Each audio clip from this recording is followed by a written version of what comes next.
Welcome to Luca is a Billionaire, where the only thing I invest in is your answers. You begin by enabling the essentials.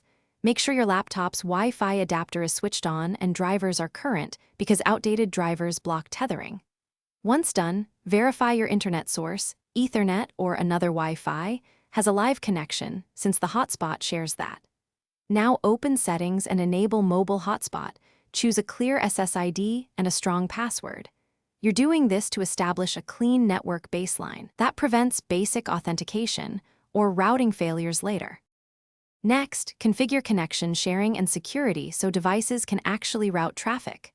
Go to Network Connections, select the Internet adapter, open Properties, and enable Internet connection sharing to the hotspot adapter.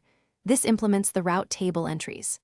Then make sure Windows Firewall or any third-party firewall allows inbound and outbound for the hotspot profile, otherwise packets will be dropped.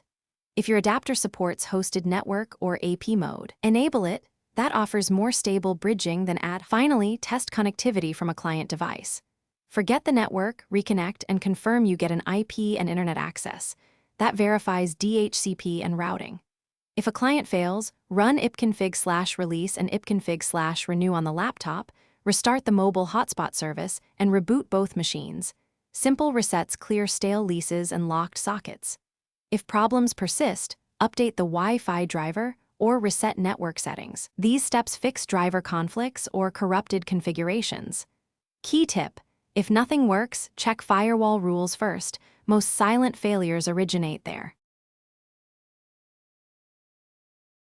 Thanks for watching and please subscribe. It's the best investment you'll ever make.